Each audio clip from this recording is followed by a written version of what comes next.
Alrighty, Chag Sameach again. Thank you, Deacon Jeff, for a timely message. It is the last great day, and Sukkot is all about the kingdom of Yahweh that's coming to the earth, and the last great day is about Yahweh finishing up his plan of salvation with mankind, and then what happens from there, only Yahweh knows. So I want to start in Genesis 1:31, because I have a message called The Consequence of the Fall of Man. And as I study more about creation, and the creation, you watch some of these creation videos and you compare them to the evolutionists or the evolutionists. And what you see is really, what it really comes down to is a paradigm. A paradigm whether Genesis is actually history, or whether, would the historians say that the earth is billions of years old. And once you get caught into that paradigm of time, then everything shifts from there.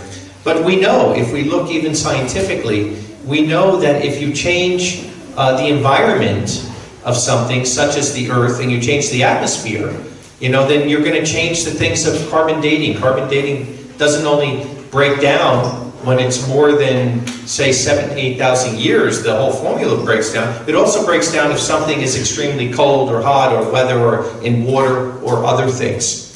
So in Genesis 1:31, it says, Elohim saw everything that he had made, and behold, it was good, and there was evening and there was morning on the sixth day. So the other paradigm is that the evolutionists don't understand the environment of Eden.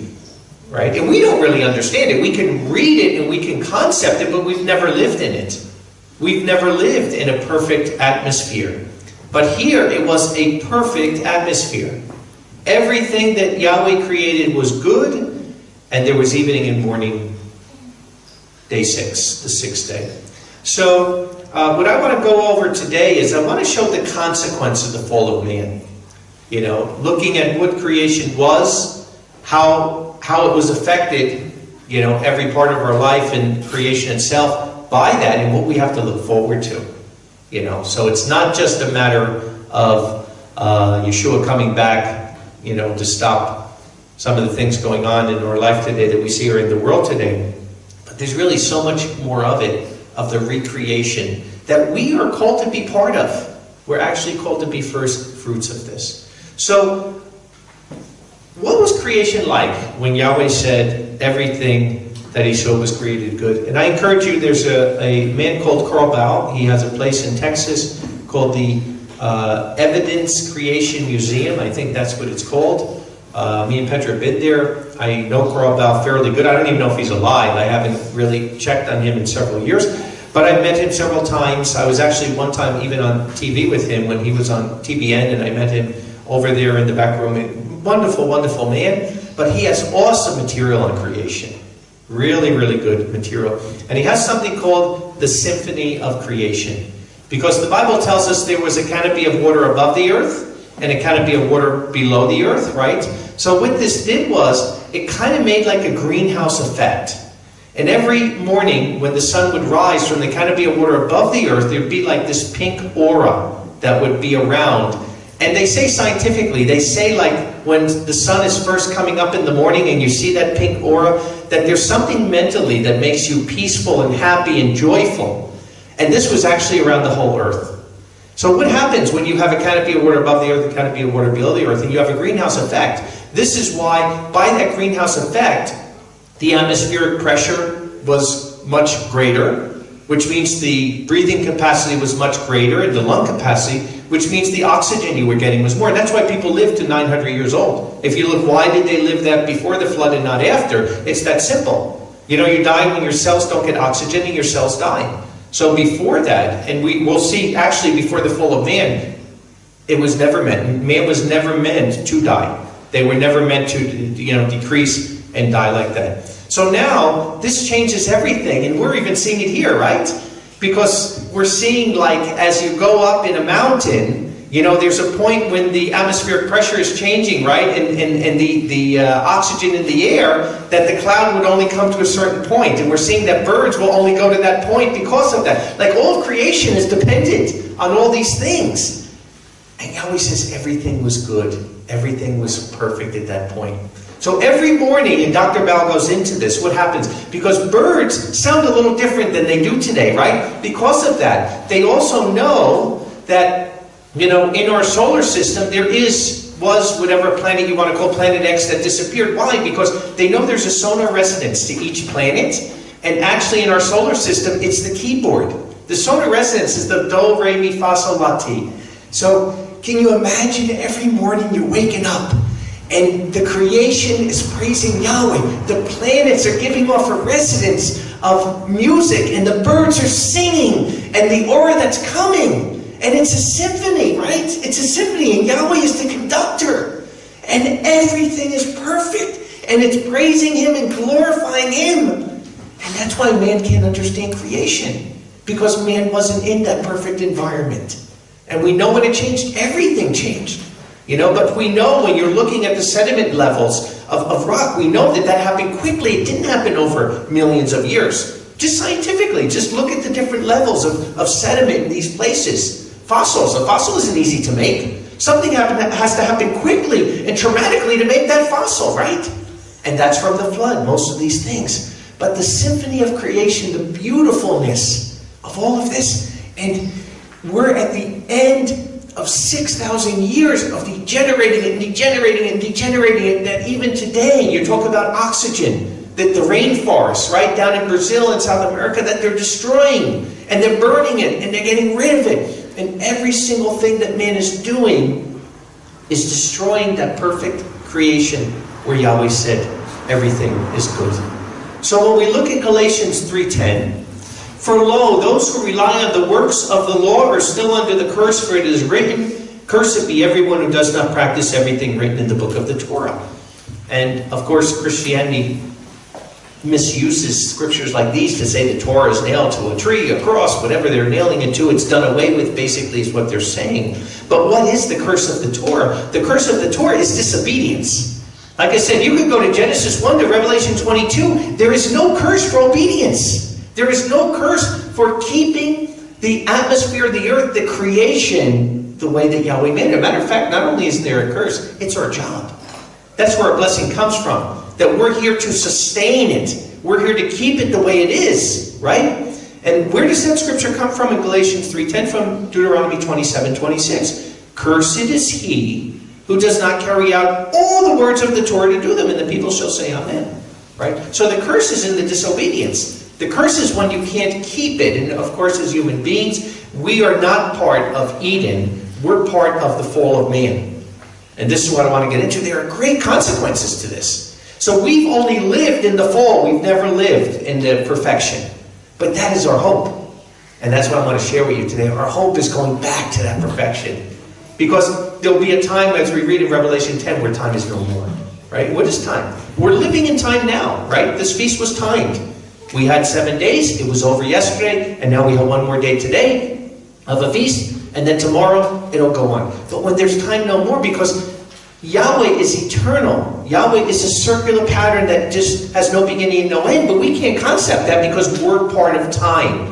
From the day you're born to the day you die, you're timed. You have 25,365 days maybe. So every day that you live, check one off till you go. But Yahweh's not born at a time. Yahweh created time. And time is simply a piece of eternity. It's simply a little line on that infinite line of no beginning and no end. And why did Yahweh create time? He created time so that He can get rid of this massacre that we've done. There'll be none of this massacre in the kingdom. The consequence of the fall of man will be over. It's an experiment, and praise Yahweh in the end. He knows exactly how many new children will be part of His family. That right now is the Father and the Son. But all the rest of it He can just get rid of in time. Because time always has a beginning and time has an end. Eternity doesn't. And that's why I say we have to overcome now. Because whatever you bring into eternity, it's going to be forever. So you're not going to bring a broken hand or a broken leg. And you can't bring pride You can't bring greed. You can't bring covetousness. You can't bring these things into eternity, because you'll eternally be that way and you'll be miserable and unhappy. And that's why, as a loving Father who's given us free will, because we're created in His image, free will to choose, He also has an outlet. He has the outlet for the ones who don't choose that way, that He could just have the lake of fire come, burn the people up, and then it's like they never existed. We won't have that memory. That's the last great day. That's part of this is about. You know, it talks about Revelation. And Yahweh wipes away every tear from our eyes, and those tears are some of our relatives and friends who won't make it. But there'll only be one day of a tear. After that, you'll never remember it again. If you had 5 children, you'd only remember 4. You will remember the people who didn't make it. Yahweh's not going to put us through that torture. And certainly, He has so much love and mercy and kindness, He would never ever think of burning people for eternity. That's a demonic thought. That's not Elohim-guided thought. That's not the way He works. He's a redeemer. He's a restorer. He's a creator. He's not a torturer. So it doesn't work that way. So let's go back now. Let's look Genesis 2 in verse 15. Because not only was there a perfect environment, there was no death. Like I said, Yahweh made the perfect environment that even though mankind was physical, mankind would have never... he would have never become decrepit. He would have never been dying his cells every day like we are. He didn't make us that way. He made us to be constant. He made, like Eden. He made us to just survive forever. And Adam would still be alive today. You know, we'd be having the 5,900th and whatever year of Adam's birth. He would still be alive today if it wasn't for the fall of man. So Genesis 2 and verse 15. Says, and Yahweh Elohim took the man, Ha-Adom, right? The man, Ha-Adom, not mankind, but Ha-Adom, the man, Adam. And He put him in the garden of Eden to work it and to keep it, right? And you look those words up, to work it and to keep it. And it's literally to sustain it, right? Not to change it, not to try to do something against the perfectness of Yahweh, but to sustain it and to keep it. The same as we are today. And Yahweh Elohim commanded the man, saying, eating you may eat of every tree in the garden, right? He gave every single beautiful thing and beautiful tree and everything that he needed to sustain himself. But He also said, but of the tree of the knowledge of good and evil you may not eat, for in the day you eat of it you shall surely die. So again, this is a parable, but it's also a real story. It really happened. And why did Yahweh do it that way? Why did He make it a tree? Is it really so bad to eat a piece of fruit? You know? Did it have worms? Did it have maggots? What was the big thing with it? It had nothing to do with fruit. It had nothing to do with food, although Yahweh did it. He used it as a test. Like I say, life is a test.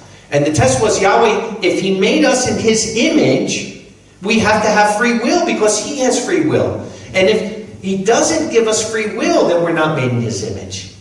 But at the same rate, He's saying to us, you have to surrender that free will back. Because remember, Adam and Eve, as we're going to see here, they're created like children. Okay? The old story that comes up. Did Adam have a belly button? Right? That's the whole thing, right? Because he's the only human being beside Eve. Eve came out of his side. But Adam is not born from a woman. He's not born from a womb. So did he have a belly button? You know, we'll find out, I guess, when the kingdom comes. But we do know something about Adam and Eve as our forefathers to this plan. Adam and Eve had a mind of a child. I don't know what age, if they had a mind of a 10-year-old, 12-year-old, 6-year-old, but they had a mind of a child. That's the way that their mind was. And when Yahweh made them, there would be no death until rebellion came in. Mankind instituting his own way. So that's what is said here. The tree of the knowledge of good and evil, it's not just about a fruit. It's about, do we totally trust Yahweh 100% like a child does, right? When your child is there and you say, don't go in the street. I want you to stay in this room. Your child doesn't sit there and say, well, explain to me why.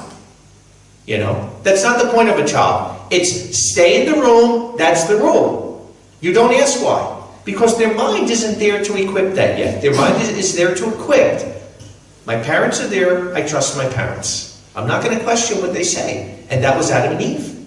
They may have had physical bodies like an adult, but their mind was not like an adult.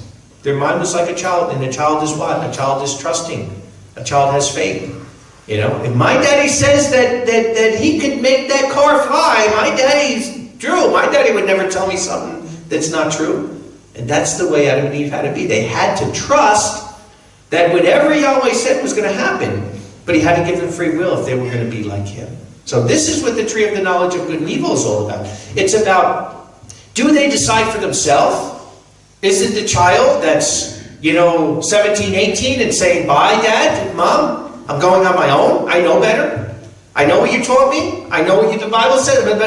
I know better. I'm going to do it my way. As we know, it happens a lot of times. And that's exactly what happened with Adam and Eve. So this is what you got to understand where the sin comes in. It's so much more than just eating a piece of fruit that Yahweh said not to touch. It's about choosing a world with him or without him. Choosing a world absent of him or his world that he gave you. Are you sustaining his way in your life, or are you compromising your own way? Because when you compromise your own way, you're doing the same thing. It's the tree of the knowledge of good and evil. You're deciding what is good and what is evil. And now we have to decide, are we going back to Eden, or are we going to stay in this world? And who's the God of this world? So all the things from the God of this world we have to decide. Are you going to get rid of? Are you going back to Eden, or are you staying in the world from here? So let's go to Genesis 3 now, and let's see how this happened. So this is where we are to this point. We're still in this perfect world. We have these two young adults with a mind of a child, a pure mind. Just like think of a 10-year-old, that pure mind that they have. And now what comes in? The serpent. Did Yahweh know? Of course he knew. Did he allow it? Of course he did, because he's got to test them the same way he tests us. And that's why he allows Satan to tempt us, to try us. But like he says, with everyone there's a way out. You don't have to take that temptation. So the serpent was cunning, right? And it's very interesting because where it says in verse 25, and remember there's no chapter breaks in the original Bible. It all flows through. Man put these in later. Like they were both naked, the man and his wife, and they were not ashamed, right? And we'll get into this because there's more to it than just being naked. It's like, like when you have your little baby that's 2 years old and running around the house naked and going wild. And it's pure. There's nothing wrong with it. It's a beautiful thing, to see a little child, and he doesn't know. He doesn't understand yet about these kind of things. And this is the way Adam and Eve were. They had minds of children running around, just playing, and they were naked. Because there's nothing wrong with a child being naked in a pure world, right? And the serpent, though, is cunning. And that word is derived from the same word as naked. It's derived. It's like a play on words. It's a very similar word to it. So there's a very, very fine line between being pure-hearted and naked and being cunning and sinful. There's a very fine line there. And then he says to the woman, the serpent, is it not so that Elohim said you will eat from any tree of the garden, right? So he uses scripture, but he twists it. He doesn't tell the whole scripture. And think about it. If you read, whether it's the Ten Commandments, maybe, right? Or it's other things in scripture, if you read just half of verses, you can come up with things very, very different. Or if you take the wrong verses and put them together. Judas went and hung himself. Go thee and do likewise. You put the wrong scriptures together, you're going to come up with a bad result that comes from it. And this is what Satan's doing. He's twisting the scripture now and telling them half of it. So he's saying, didn't Elohim said you can eat from all the trees? And the woman says to the serpent, of the fruit of the trees of the garden we may eat. But of the fruit of the tree in the middle of the garden, Elohim had said, you shall not eat, nor shall you even touch it, right? So it's not even a matter of just not eating it, not touching it, not thinking about it, not having it anywhere in your thought pattern of disobedience. Yahweh said, don't eat of that. Why would I even go near it? Because what happens? When you touch it, well, we're going to see what happens after you touch it. She sees that it's good for food, pleasant to the eyes, and desirable to make one wise, right? So if she never touched it, if she never went near it, you'd never get it. And sometimes I think as believers, we try to see how close we can get to sin without getting burned, right? Oh yeah, I got a smartphone, but I wouldn't take the mark of the beast. It's the same thing. What's the difference if you're holding it in your hand 18 hours a day, or it's a tiny bit under your skin? It's the same thing. Same thing. That's what hit me when Elon Musk said, we don't need a chip. It's already there. The smartphone is an extension of somebody's hand.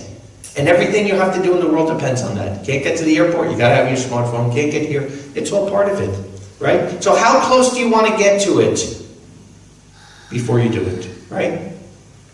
This vaccine that's coming. You know, well, it's not the mark of the beast yet. It's only a vaccine. Okay, I understand. You need Luciferus to make it work. I understand it's a mark. It's a permanent tattoo in your hand. But it's not the mark of the beast yet. But it's good for food. It's pleasant to the eyes. And it's desirable to make one wise. You don't want to give something up. You might have to give up flying. You might have to give up your job. You want to give this. So here it is. Are you keeping the perfect environment of Eden? Or are you trying to get as close to that fence as you could without, and it's not even without sinning, it's without putting in your mind, it's your conscience. It's not even reality, because brethren are sinning. They are sinning. They do it on the Sabbath. I see people breaking the Sabbath all the time. Unfortunately, sometimes even working on Sabbath. But it's their conscience. And your conscience, a lot of times, is going to corrupt you. You know, it will. So, you don't always want to go by your conscience. You want to go by the word of Yahweh. But this is how he deceives them, right? And what does he tell them in verse 3? But the fruit of the tree in the garden, Elohim said, you shall not eat nor touch it, lest you die. And what does the serpent say? Surely you won't die. So now he outwardly lies. Surely you won't die. But Elohim knows in the day you eat it, your eyes will be open, and you will be like him, knowing good and evil. No. You won't be like him, knowing good and evil. You'll be like him, though, that you're able to choose what is good and evil. Doesn't make it good or evil, but at least you'll be able to choose that. Because Satan knows as soon as they do this, that Yahweh has to cut them off. Yahweh can't lie, right? Yahweh can't sin. So he knows as soon as they do this, plan B has to go into effect. And that's exactly what happens here. So what do? They eat of it, right? And she eats the fruit and she gives to her husband, and he also eats. And what is it showing? They believe the serpent above Yahweh. They believe the serpent, because Yahweh said one thing, the serpent said the opposite. You know, here's the immortal soul, right? Yahweh says the soul that sins will die. Satan says, don't worry, you'll live forever. Where's the eternal hellfire come from? That's where it comes from. Okay, you know, you might be burned, you know, you might be hot, but hey, I love hot places. I'd love to live in, you know, somewhere where it's real hot. I don't mind that. But you're going to live forever, so I can sin, I can do whatever. No, I'm going to live forever. No, you won't. The soul that sins, it will die. It will not live forever in an uncomfortable place. That's not what Yahweh says, but that's what Satan says. And who do the people believe? They believe Satan over Yahweh, right? So, lack of trust, falsely accused Yahweh. They falsely accused him. Because he said, Yahweh's lying to you. He's afraid you're going to know more than he knows. So they falsely accused, they didn't believe, and here we are today, the consequences. And this is what I want to show. The consequence, not only of them, because I see people that will blame Adam and Eve. If it wasn't for them, if it wasn't for that decision, every one of us has made the same decision in our life. There's not a human being that hasn't lived that hasn't made that decision. That is saw the way that Yahweh said it, and we went our own way. If not, you would have never repented. You would have never come to truth. All of us have done that in our life, as we're going to read here. You know, except for Yeshua. He's the only one from the womb of his mother that followed, because he's the second Adam here. So now what happens? Let's continue here, verse 7. And the eyes of both of them were open, and they knew they were naked. And they sewed leaves of fig tree and made girdles for themselves. They lost their innocence. And you want to know something? In Hebrew, the words that are used in the Hebrew actually connotate like sexual words. And I don't believe, some people believe because of that there was some kind of sexual thing involved here with Satan and Eve. I do not believe that. But I believe that Yahweh showed that for the innocents. And I say there's a lot of evil in this world, but the worst evil that you can even imagine in this world. And I would never think of violence to anybody, but this makes me think of violence, is when a human being, an adult, takes the innocence away from a child. And I think you all know what I'm talking about. I'm not going any further with it, but that boils my blood. I think I could do bodily harm in that case, because you never get it back. You never get it back. And that's the point. When we look at our children, they don't know what I'm talking about. Praise Yahweh, right? They don't know what I'm talking about because they're innocent. They're pure in that way. Doesn't mean that they're perfect. Doesn't mean they're sinless. Doesn't mean they don't make mistakes. But they're still, in the sense of the world, they're still naked. They have no idea of the evils out there. And when we try to tell our daughter, don't go to the garbage alone. Let daddy come with you to put the garbage away. Why? You want to ride your bike? I'll come with you. I jog while she's riding. There's a reason for it. Because we know how evil this world is. We know how sinister the world is. And we know that nothing has changed from the Garden of Eden. But I praise Yahweh that they don't know. And they don't understand yet, but as they get older, they will. But our children are born that way. When they're born to the truth, they're born where they don't understand the evils of this world. And that's why I like the Qumran sect, why they had to go to the wilderness, not for them. Because like I said, all of us that are adults, we're corrupted. We're trying to get rid of it, and we will little by little, but we live in this evil system. We understand how evil it is. But our children can grow up, and they will be the first generation in that perfect kingdom. They'll be that first generation. And then their children in the kingdom also, they'll be naked. They'll be pure. They'll be running around. They won't understand what Satan did in that Garden of Eden.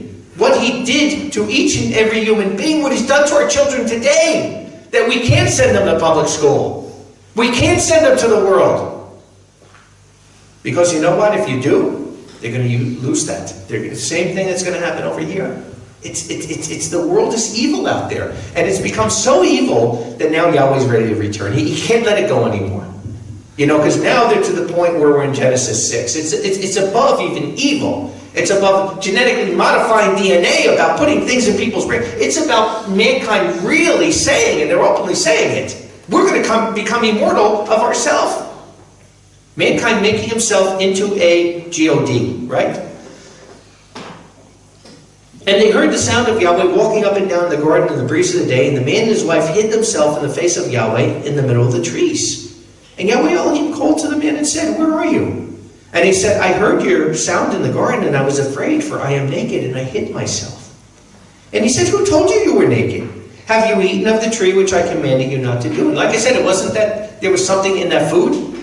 It was the act. It was the act that they denied faith in Yahweh. They denied his way was perfect. They rejected Genesis 1:31, and everything was good, and they believed in Satan instead of that. And what does the man do? Does he take responsibility? Does he repent? Does he have remorse? No. What does he do? He says, "The woman you gave to me, she's given me this tree, and I ate." Right? So they don't even see remorse of it. They don't even see that there's something that's so evil in this by not trusting him. And then he goes to the woman. He says, "What have you done?" And what does she do? She blames the serpent. The serpent deceived me, and I ate it. You don't see remorse, you don't see crying, you certainly don't see repentance. And here we are, the consequence of the fall of man. So what does Yahweh do? He tells at least the beginning consequence that we're even seeing today, right? Let's go to verse 16. He says to the woman, "I will greatly increase your sorrow and your conception. You will bear sons in sorrow, and your desire will be toward your husband, and he will rule over you." So the first thing we see is that life. Can you imagine the greatest gift that Yahweh's given us is that we get to give life. When a man and a woman are husband and wife, and the two shall become one, it's also talking about a union where they are going to be able to give life to another human being, which was supposed to be in Eden, an easy, a beautiful, a happy thing. But now it's done in sorrow. And most women understand that. At least, praise Yahweh, it says, once the baby's born, you see that baby, all that pain and suffering you went through, you don't even remember. But there's still sorrow in doing it. There's pain that's involved in giving birth. It wasn't meant to be that way. That's one of the consequences of the fall of man. Jeremiah 20 and verse 14, look what he says. Because it's more than just the actual pain in childbirth. It's what that child is going to grow up to too. Jeremiah 20 verse 14 says, "Cursed is the day I was born. Let not the day in which my mother bore me be blessed. Cursed is the man who brought news to my father, saying, a man-child is born to you, making him very glad." And it breaks my heart because many times you see these children that are born, and they're little babies, and they're beautiful, and they're cute, and they're running around. And then all of a sudden, sometimes by the time they're 5 and 6, you see the purple hair, and you see the things, and tattoos by the time they're 10, some of them sometimes. And it's like, that's the world we live in.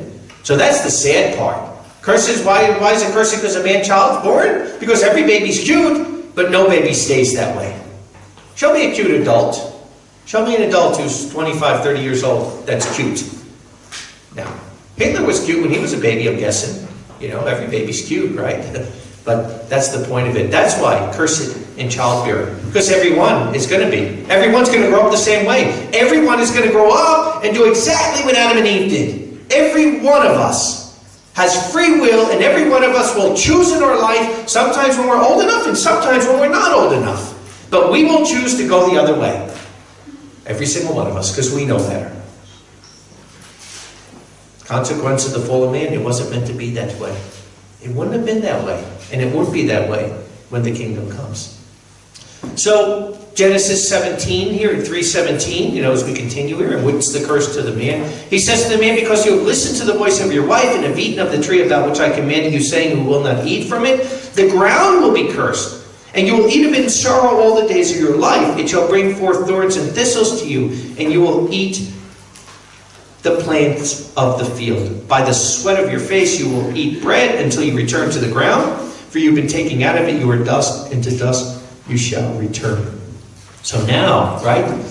What is the story of the Garden of Eden all about? Is it really about gardening? You know, I did gardening for 15 years, so I didn't look to Genesis 1 and 2 and 3 as my prototype on how to make the best tomatoes in the world or how to make the best eggplant in the world, because it's so much more than gardening. It's a parable using gardening or a garden in this sense, but he's talking about bringing forth fruit for the garden, meaning what?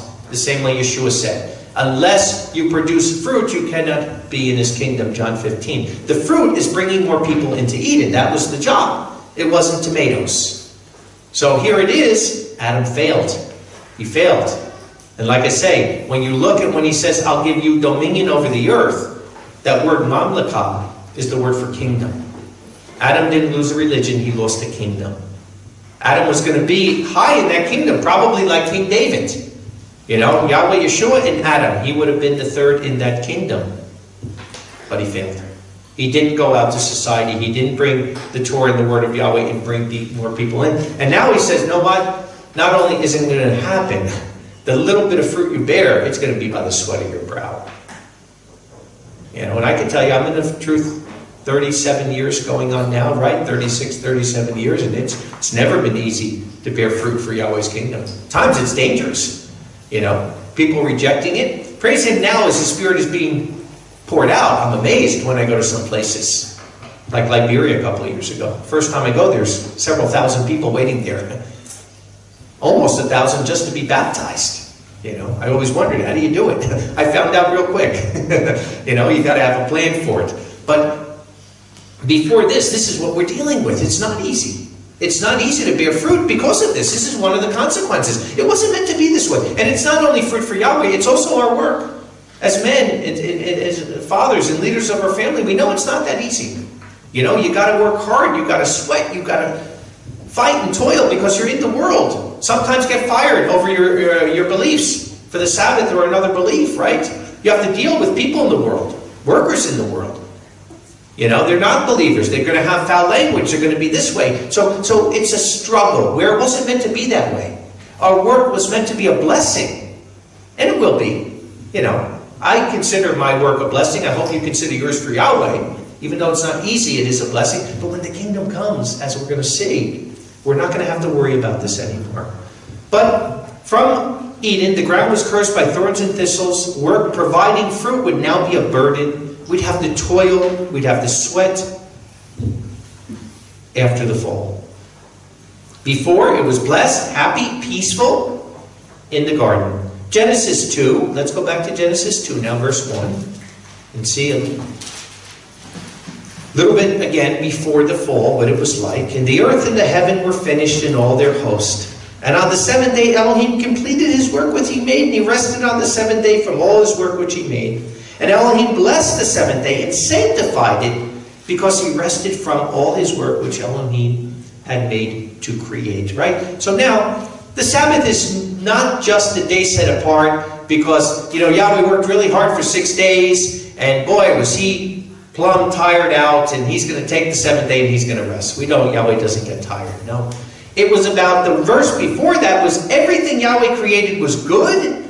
So now he's setting apart a day in this 7-day week that he created. And like I say, the atheist, no answer for this, the atheist. Why it's a 7-day week, but it's always been for 6,000 years, because Yahweh willed it that way.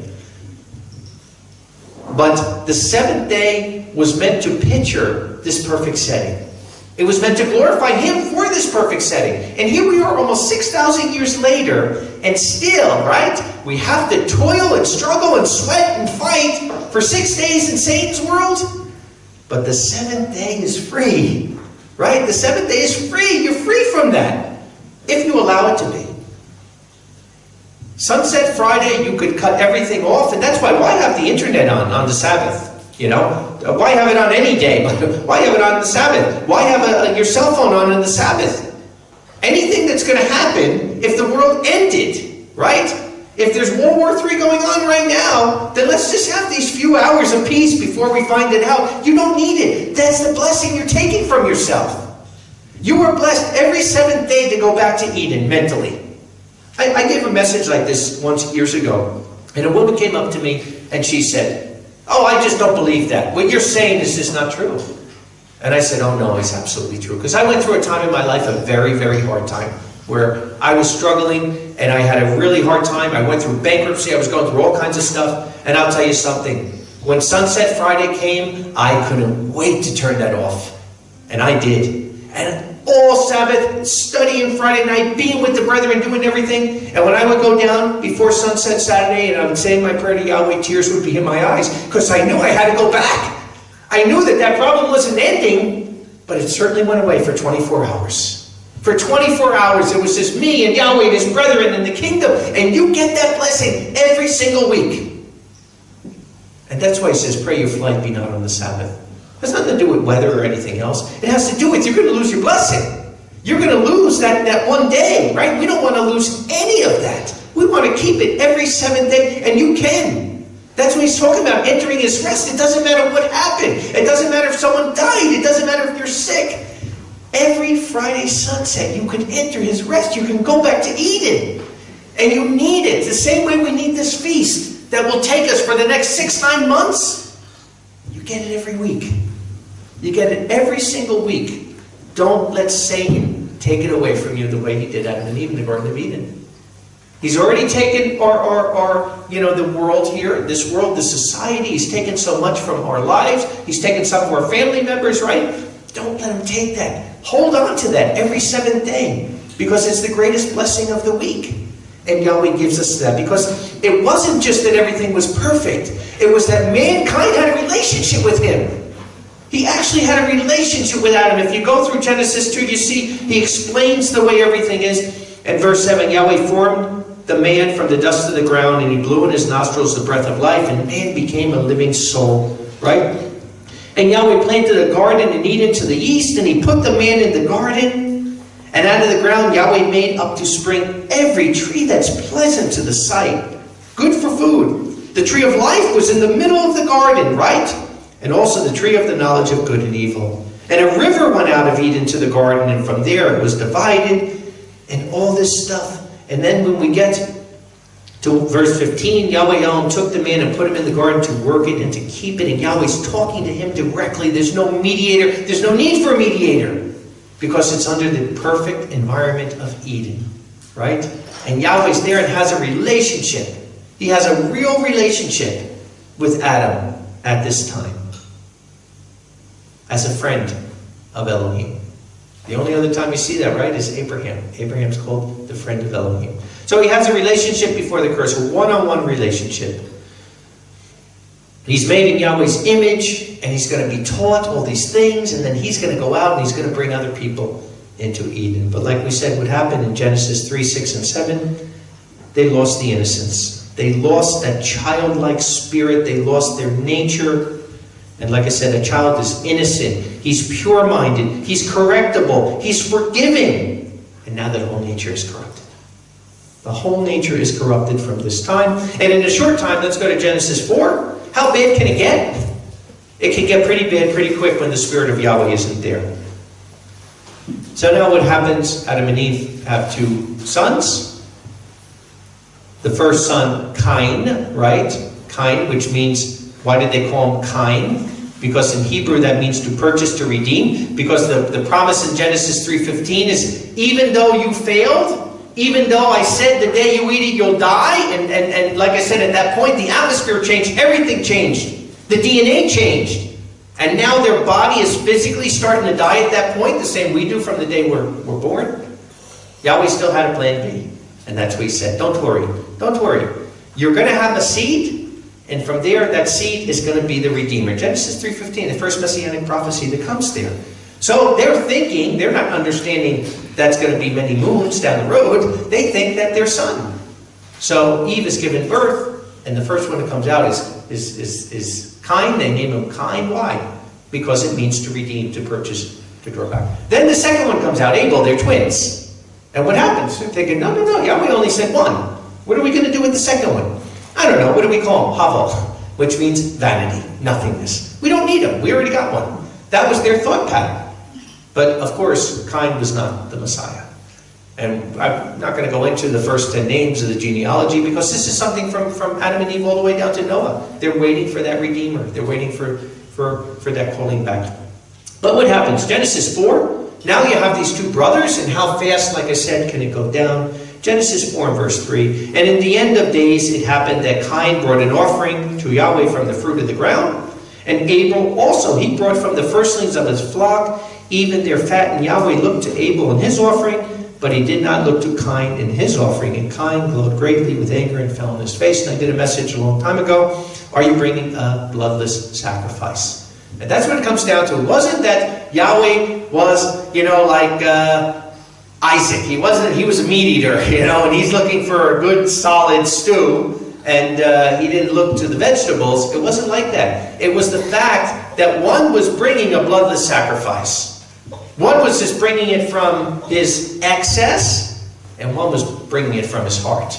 And that's what Yahweh wants to see. Like I said, you don't tithe the last 10%. You tithe the first 10%. And you tithe on everything, including your time. There's 24 hours in a day. Minimum 2.4 hours go to Yahweh. Right? And it's not the last. It's like I said, it's not the end of the day when, you forgot about it and you're praying on your bed and you fall asleep.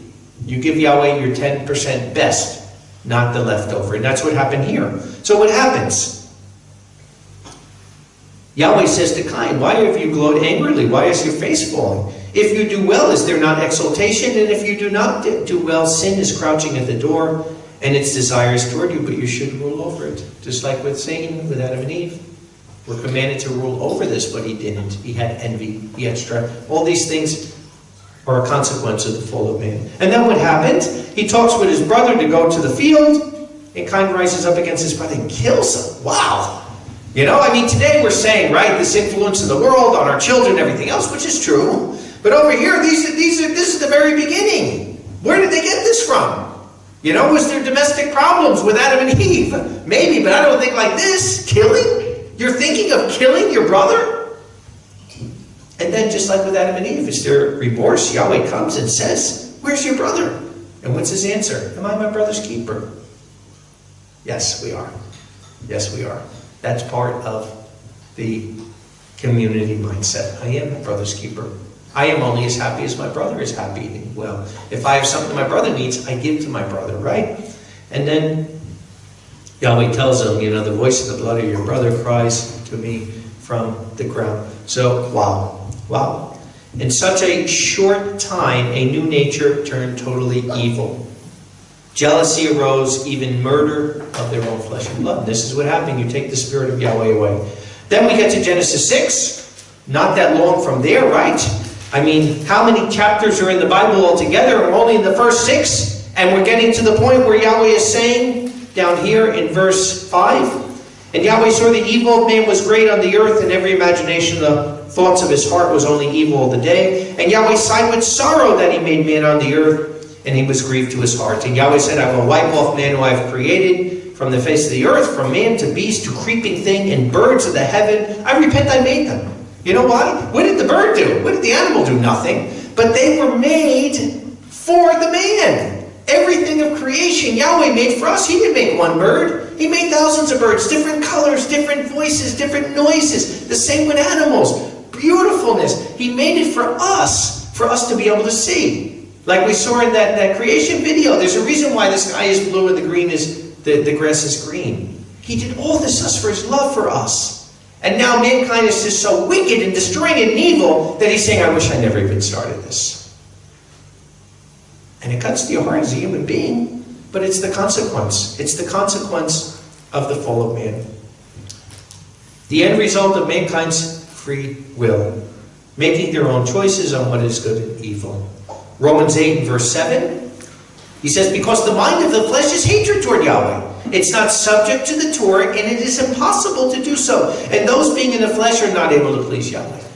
So we see, without the Spirit of Yahweh, this is the way it's always going to end up. And that's where the world is today. They're trying to become immortal. They're trying to become gods without Yahweh. They think they can do it by changing DNA, by science, by whatever they're trying to do. But it's not going to work because it never worked. It never worked that way. Corrupt human nature is a part of the human DNA. Not possible to do good without the Spirit of Yahweh. And now we see, right? You see rebellion of women in the home. It's called human rights. You see abortion and murder is called a woman's choice. We see homosexuality as a life choice. So they're choosing what is good and what is evil. And that's why Isaiah says they go good for evil and evil for good. And that's the world we live in. And that's why we have to come out of it.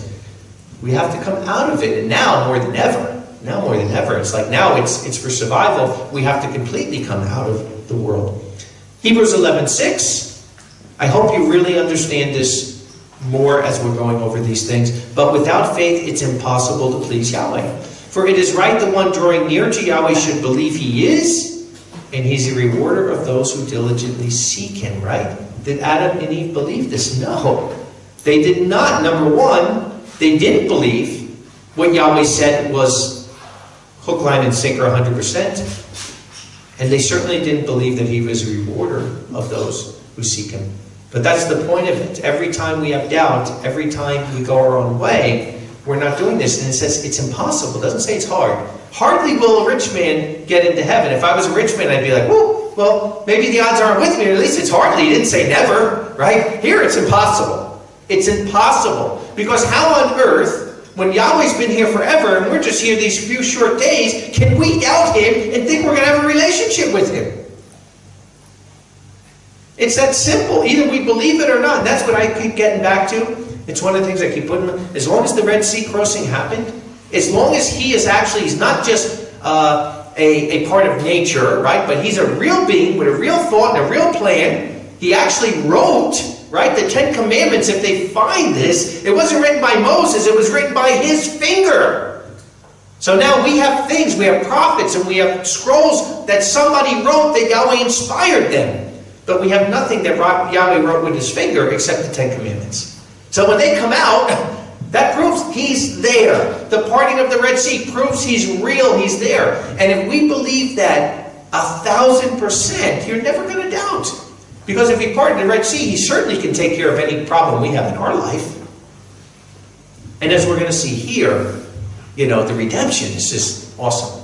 Like I always tell the story, a bumper sticker I saw one time that said, the ministers of Elohim, the pay is not good, but the retirement plan is excellent. That's what we're looking for. We're looking for the 401k up in heaven. We're not living for the pay increases here on the earth. We're looking for that great 401k in heaven. So I want to go now through the rest of the message. The changes that came from here, physically in the world, and how they'll go back to Eden. I want to start with 2 Kings 2 in verse 23 and 24. 2 Kings 2, 23 and 24. And he's talking about Elisha. He went up to Bethel and he's going on the highway, and little boys came out from the city and mocked him and said, "Go up, bald head! Go up, bald head!" Always thought that was kind of a strange story, but what happens? And he turned aside from him and he cursed them in the name of Yahweh. And 2 bears came out of the forest and tore the 2 boys, and tore 42 boys of them. Wow. You know, strange story put in here. We're not going to talk about that. The only reason I'm going here is to show this is one of the consequences of the fall of man. That animals were not made to harm human beings. Animals were made as, you know, Yahweh gave mankind dominion over the animals. And if you have dominion over something, then certainly they're not going to rip you apart and destroy you. But from the fall of man, not only did mankind's DNA change, right, and mankind's mindset change, so did all creation. All creation changed at that point, right? Because there's a reason for everything at the creation, you know. And I'm not the greatest scientific person, but there'll be times where you ever been somewhere and maybe you're getting bitten by mosquitoes and you're like, "Oh boy, I wish these mosquitoes were all gone." No. The mosquitoes actually eat this, and they actually do this, that does that, and the fauna and all the ecosystem. You find out everything is part of Yahweh's creation. You know, cross-pollination. So even a mosquito, and actually what Dr. Bao says is that mosquitoes didn't bite people, you know, because of the environment in the Garden of Eden. But whether that's true or not, I don't know, but that's what he says. But there's a purpose for the mosquito, and the purpose, I'm sure, wasn't to bite people. That's not the reason Yahweh created them, you know, but they do something else, you know, so it's all part of that creation. And here what we're seeing is something went wrong. Because animals were not meant to kill human beings. That was not their purpose. And what happens in Isaiah 11? Isaiah 11, what do we have to look forward to? And this is what the whole Last Great Day is about. It's about going back to Eden. It's about going back to Eden. Look what happens in Isaiah 11. I'm going to start in verse 6. "And the wolf will live with the lamb, and the leopard will lie with the kid and the calf, and the young lion and the fatling together, and a little boy shall lead them." Right?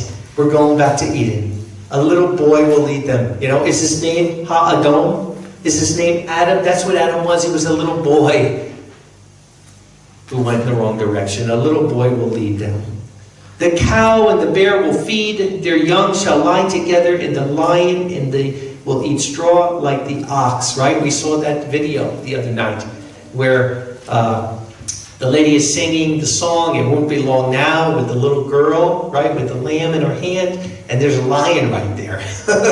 He was a pretty big lion too, you know, but he's, you know, it was pretty calm. And like they're saying, it won't be long now until that's the case. That the same way that your child goes out and pets a little kitty cat, he's going to be petting a lion and playing with the lion. And there'll be no harm to them. "The cow and the bear will feed, and their young shall lie together, and the lion will eat straw like the ox. And the infant," we have a little baby infant here, right? "The infant will play on the hole of the asp. The snake, yea, the weaned child will put his hand in the viper's den. They shall not do evil nor destroy in all my holy mountain, Mount Zion." That's our last stop. "For the earth will be full of the knowledge of Yahweh as the water covers the sea." Wow. Wow, how awesome that will be, right? How awesome that will be. Just like the water, it doesn't stop, it just goes and goes and goes, right? The same way, the word of Yahweh will cover the whole earth. 1 Kings 14 and verse 30, what's another consequence of the fall of man? "And there was war between Rehoboam and Jeroboam continuously," right? Starts with Adam, and not Adam, but it starts with Cain and Abel. And we see this through the Bible. We see brothers. We see also Jacob, you know, and Esau. And we see this through the Bible. We see brothers, and we see not just brothers, but war in general. But here it is again. It's brothers. You know, Rehoboam and Jeroboam, right? We see Ephraim and Judah fighting with each other. And I looked up, and I found that the word war in the Bible is there more than 330 times. The word war. And yet when the kingdom comes, let's go to Micah 4. Do we have to worry about this? Because it's part of mankind's nature. And that's what I say, when you're talking about brain implants, and you could automatically play the piano and be perfect at it. It's like, oh yeah, all those things sound great, right? Until you get to the bottom line of it. Because if mankind is going to get more knowledge, you think he wants knowledge to play the piano? No. He wants knowledge to destroy other people. That's what happens. The most serious thing in the world today is with the military. And why do you have things like CIA and FBI and covert operations? They say it's for the survival of countries. So whether it's China or America or Russia, they're all trying to figure out how to get more weapons to kill the other guy. So you really don't think if they can put in brain implants and make people 100 times smarter than what they are now, you think they're really going to use it to get the cure of cancer? No. They're going to get to use it to kill each other. That's what they want. That's what it's all about. It's about war, because that's mankind's nature. His nature is that he has to fight against everyone and himself. That's the sad part. Most humans fight themselves more than they fight anybody. But yet when the kingdom comes, right? The last great day, we're going back to Eden. What is it like? Micah, the 4th chapter. But it will be at the end of the days, the mountain of the house of Yahweh will be established in the top of the mountains, right? Think of the top of the mountains, and there's no higher mountain in the world than Mount Zion. Not physically, not physically, but spiritually. There's no taller mountain in the world than Mount Zion. That's where Yahweh's kingdom is established for. That's where we've been. Many of you have seen it, and that's our last stop. That's our hope, right? So that's why we love Israel, we love Jerusalem, and we're looking for that day when the Messiah returns, because we know he's bringing all of us back there. So the mountain of the house of Yahweh will be established in the top of the mountains and will be lifted up from the hills, and people will flow unto it. And many nations will come and say, come, let us go up to the mountain of Yahweh and to the house of the Elohim of Jacob. And he will teach us from his ways, and we will walk in his paths. For the Torah will go forth out of Mount Zion, and the word of Yahweh from Jerusalem. Right? That's what our ministry is all about. That we're bringing the word of Yahweh from Jerusalem to the nations. And he will judge between many people, and he will decide for strong nations afar off. And they will beat their swords into plowshares and their spears into pruning hooks. Nation will not lift a sword against nation, nor will they learn war anymore. Israel's a tiny nation. They're not a big nation. And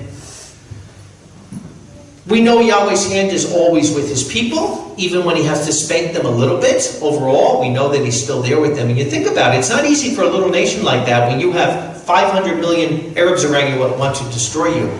It's not an easy situation. But in this day, they won't have to worry about that. And this day, like it says, when the Spirit of Yahweh is there, not only will they fear it because Yahweh is with them, they won't have any desire to do it. So what does this show us, right? Verse 4, and each one will sit under his vine and under his fig tree, and there will be no trembling, for the mouth of Yahweh of hosts has spoken, that the very nature of man will be changed.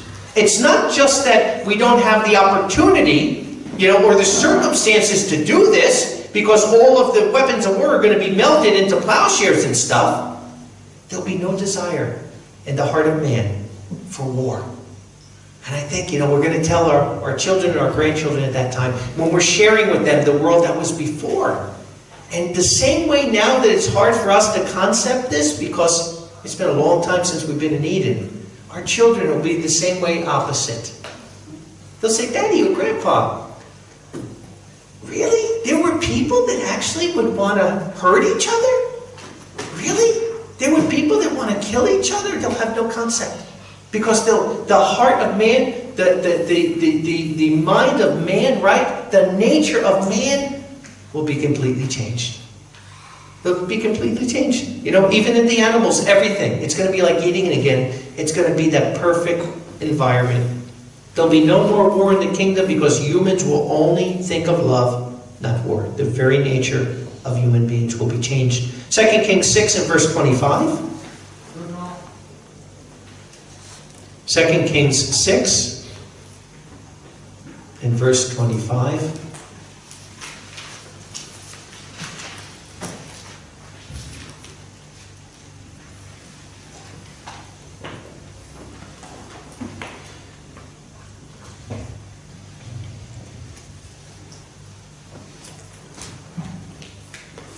2 Kings 6 and verse 25. And there was a great famine in Samaria.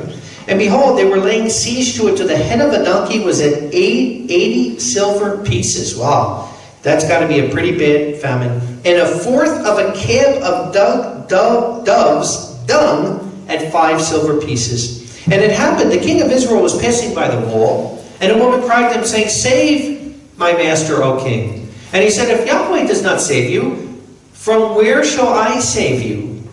Out of the threshing floor or out of the wine vat?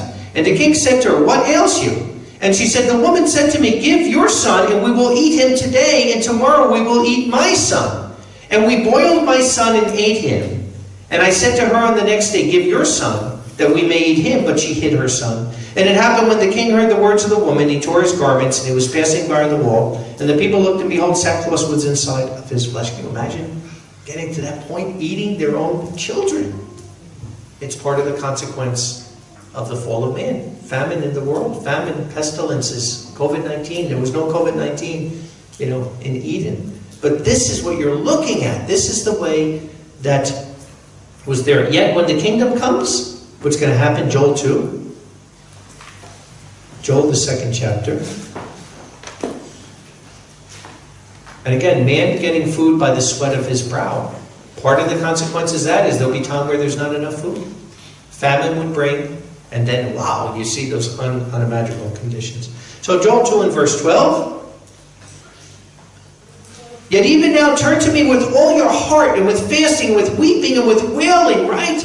Repentance from the bottom of your heart, declares Yahweh. Tear your heart, not your robes, and turn to Yahweh your Elohim, for he is gracious and merciful, slow to anger and of great kindness, and he pities concerning the evil. Who knows if you will turn and have pity and leave a blessing behind you, a food offering and a drink offering for Yahweh your Elohim. Drop down to verse 18.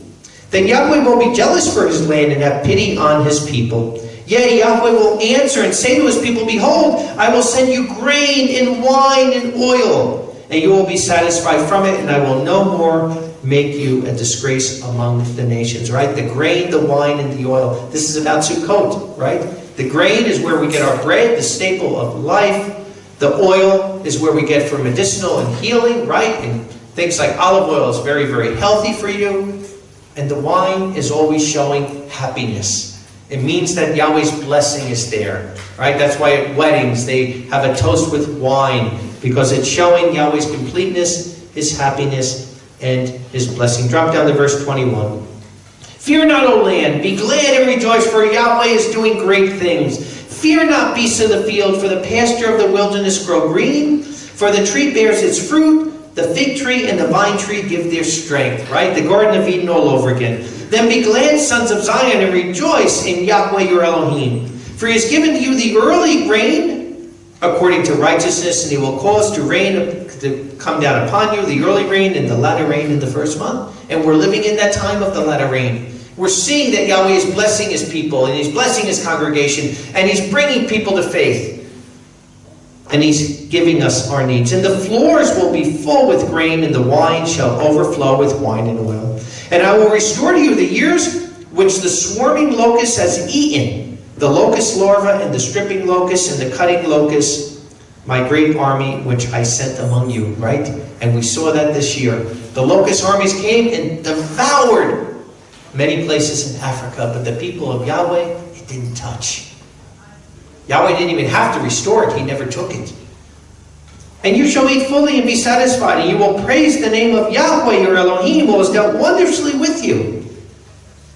And my people shall not be ashamed forever. And you shall know that I am in the midst of Israel, and that I am Yahweh your Elohim, and there is no other. And my people shall not be ashamed forever. Praise Yahweh. Praise Yahweh. Right? The consequences of the fall of man and the redemption. The redemption of Yahweh. This is where we're going back to. Yahweh will redeem mankind for what's lost when Yeshua brings his kingdom, right? Romans 3. Romans 3 and verse 10.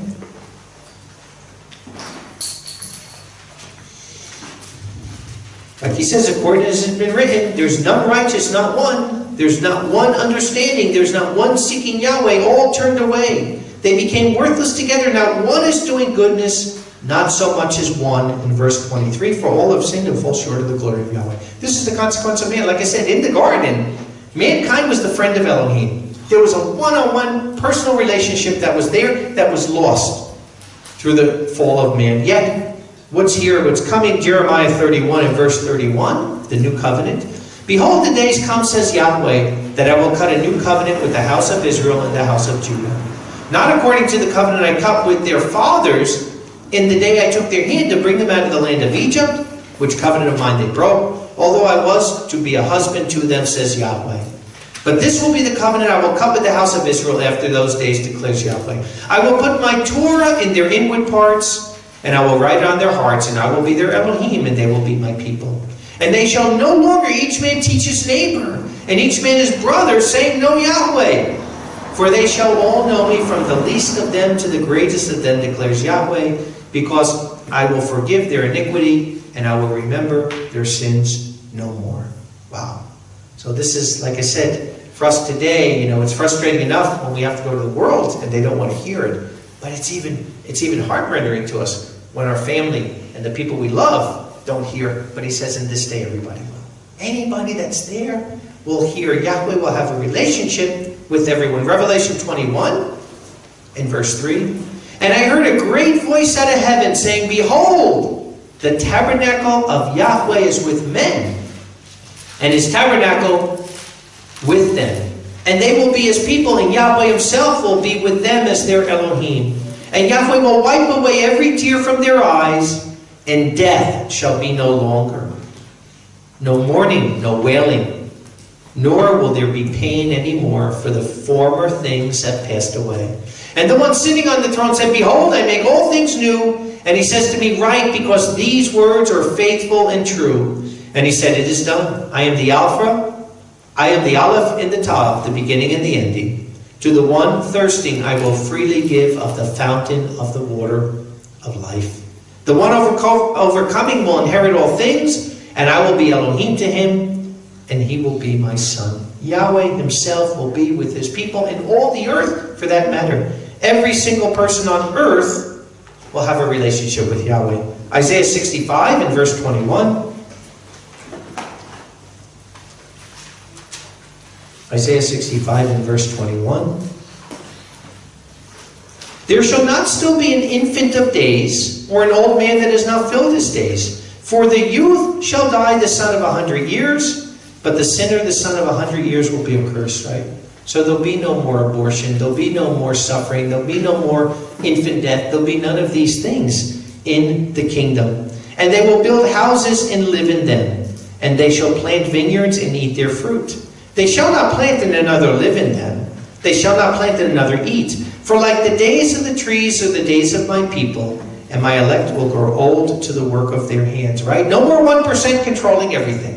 As somebody works, they'll be rewarded. Everybody getting the work of their hands. You're not going to build a house for someone else, but for yourself, and live in it. Every man under his own vine and fig tree. They shall not labor in vain, nor bring forth for terror.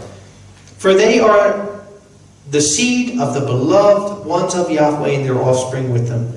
It will be before they call, I will answer. While they're speaking, I will hear, right? The oneness of mind. The oneness of mind. We will have the mind of Yahweh. And before we even say it, just like with Yahweh and Yeshua, he'll know what we need and he'll bring it to us, and the same with us, because we're only seeking his will. The wolf and the lamb will feed as one. The lion shall eat straw like the ox.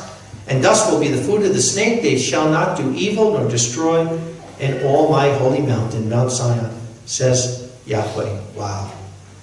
World will be back to Eden. No more injustices. Like I said, no more 1% controlling and enslaving the world. No more commercial Babylon making slaves of the souls of men. But each will help his neighbor and give all he has, but only take what he needs. And how blessed are we that Yahweh is allowing us today to make communities all over the earth and be prototypes of that. I don't know of any other congregation in the world that's doing what Yahweh's doing with us. Because it won't work with most of the time unless you surrender. And like I said, since 2:14, we're only growing. There's not one community that fell apart. Everyone is only prospering and growing. And what a blessing that Yahweh's allowing us You know, we're his sons, we're his children, we're his prototype, and he's allowing us to do this on a worldwide level to show, to give a little glimpse of hope to a world without hope. That this is the way the kingdom will be. Isaiah 35. Isaiah 35. Be ending soon. Isaiah 35. Because we're going back to Eden. And this is what this day is all about. The last great day, the end of Yahweh's plan, when we're going back to Eden. The wilderness and the dry land will rejoice for them, and the desert will exalt and bloom like the crocus. Surely it will bloom and exalt even with joy and singing. Lebanon's glory will be given to it. The honor of Carmel and Sharon. They will see the glory of Yahweh, the majesty of our Elohim. Right? So this is starting Mount Zion, Jerusalem, Israel. That's where the redemption takes place. This is where the transformation takes place. That's where Eden was. And then it will go through all out the world. Let's drop down to verse 5. Then the eyes of the blind will be opened, and the ears of the deaf open. And Yahweh is doing that in our congregation today, not just spiritually, which he's been doing for a long time, but physically. Physically, that elders are laying hands on people that are blind and being healed, or deaf, and being healed instantly in some cases. Then the lame will leap like a deer, and the tongue of the dumb will sing. For waters will break out in the wilderness and streams in the desert. And I say this in Israel, this already happened. Down in the deserts, right? Artesian wells and water springing from nowhere. And the mirage shall become a pool, and the thirsty land will become springs of water. And the home of jackals and its lair, and the place for the reed and the rush. And a highway will be there, and a way, and it will be called the way of holiness, right? The unclean will not pass over it, and it is for them the one going in the way. Fools shall not go astray. No lion shall be there, and no wild beast will go upon it. It shall not be found there, but redeemed ones shall walk. And the ransomed of Yahweh will return and enter Mount Zion with singing and everlasting joy on their head. Gladness and joy shall reach them, and sorrow and sighing shall flee. So we have to think about that. You know, we're living in the worst time man has ever known. It's stressful sometime on us. The living situations, like I said, what we're going through now with COVID and all these things. But this has got to be our hope. We got to keep those blinders on. This is our vision. Because we're right there. We're very close. We're right at that end. And we got to believe because of how close we are. We're going back to Eden. And like I say, it's a mentality as well as a reality. You got to live in that mentality every day. You got to live in it. Isaiah 66 and verse 22 says, For as the new heavens and the new earth which I make stand before me, declares Yahweh, so your seed and your name shall stand. And it will be from new moon to new moon, and from Sabbath to Sabbath, all flesh will come and worship before me. From new moon to new moon, and from Sabbath to Sabbath, all flesh will come and worship before me. And I think about this all the time. This is one of my favorite scriptures, because I think about, even when I was only 18, 19 years old, and I'm going to services, you know, it's a Saturday, and you're driving the services, and everybody, you see people going to play softball, and then you see people working, and you see people gardening, you see people doing all this stuff, going to malls. And I'm like this one guy going to a Sabbath meeting. And I think of this. When that day comes, right? When the kingdom is here, every single human being that's around you will be walking, right? There'll be hundreds by the hundreds and by the thousands all walking with Bible in hand, and you don't have to guess where they're going to. From new moon to new moon, from Sabbath to Sabbath, all flesh will come and worship before me. All flesh, not just human beings. Like I said, it'll be like the Garden of Eden again. You know, the symphony of creation. Every day when we wake up, we'll hear the birds, and we'll hear the animals, and we'll hear the wind and the trees. We'll hear all His creation worshiping Yahweh. And we'll be going back to Eden. And it's been a tough 6,000 years, more for Yahweh than us. Although a day to Him is like 1,000 years. But He's had to live through all of this, and He's had to watch it. Can't be easy, right? But now we're right at the end. Now we're at that very end, right? And heaven's getting ready, and there's a lot of murmur up there, and the cherubs are getting ready to go out and do what they're going to do. And they're all excited because the scriptures I'm reading are about to become a reality. And that's why Yahweh doesn't just give us the 7 days of Sukkot. He gives us the last great day. Because once this happens, it'll never go back. It'll never go back. You know, there's things like there's people who fight cancer, right? It might be a 5-year battle with cancer and it's great and you're fighting to overcome it. But then you're still going to get sick and die. You know, Lazarus, the great story in the Bible. Lazarus, come forth! And it comes out, and what a story. But X amount of years later, he got sick and died. This is where there's time no more. This is where this is forever. When this comes, we're never going back again. We're never going back to what we read in Genesis 3. It's the last great day, because that day will bring us into eternity forever. What a great time to think about this. How wonderful. Galatians 3:13, the scripture I'll go into. Galatians 3:13 says, Messiah redeemed us from the curse of the Torah, having become a curse for us, where it is written, cursed is everyone having hung on a tree. He redeemed us from that curse of the Torah. What is that curse? We read it in Genesis 3.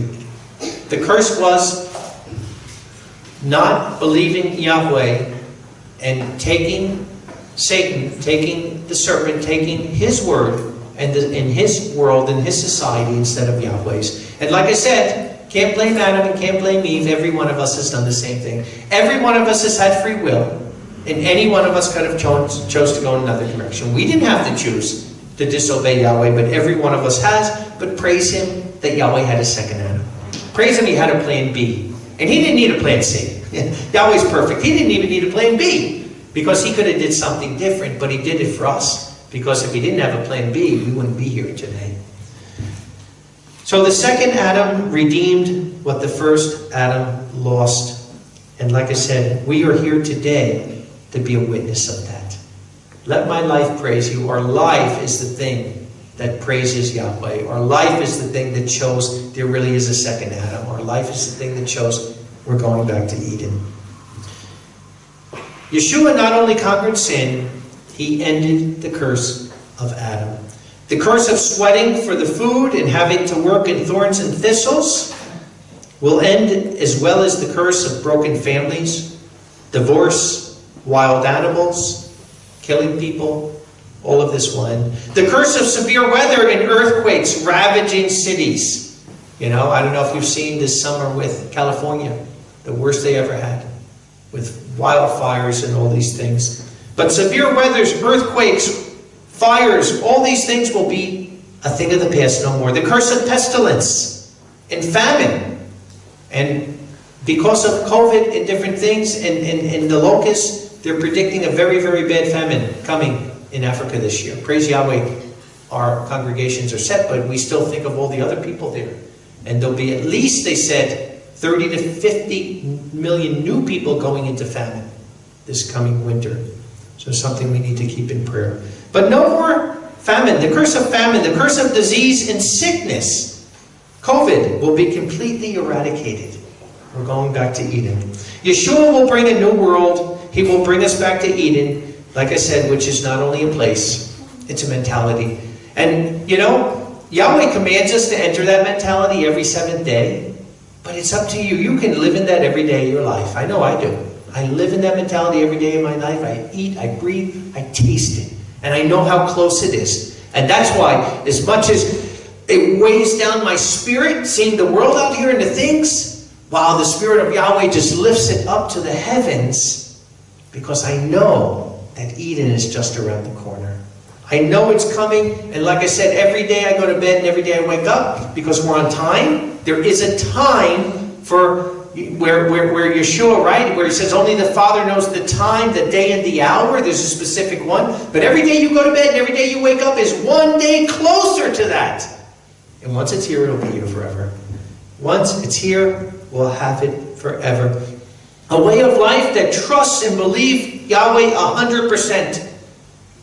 When you tell your grandchildren in the kingdom, you mention, well, there was this thing called doubt in the old world. And they'll say, huh?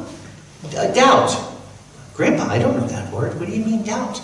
Well, there were people that actually, they weren't so sure if what Yahweh said in the Bible were true. And there were actually people that said the Bible, and they'll be like, They'll be scared. What? How could that be? Yahweh's forever. They won't even be able to concept it. It's a way of life that believes and trusts Yahweh 100% in His Word and loves his neighbor as himself. The only way to get there is to unconditionally reject the tree of the knowledge of good and evil, reject free choice and free will, to make your own decisions apart from the word of Yahweh. We need to unconditionally believe Yahweh in all things, to love him with all our heart, our mind, our soul, and our strength, and to only take from the tree of life. Here it is, almost 6,000 years, we're that close. Yahweh brought us here, what a special feast, right?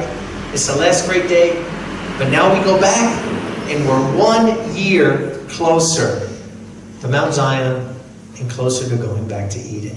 I hope you're encouraged. I know I am. You read these scriptures, they're true, they're 100%, and we're getting close to it. So it's been a wonderful time to spend with all of you, and just a really, really special feast. Yahweh bless. Hak Sameach.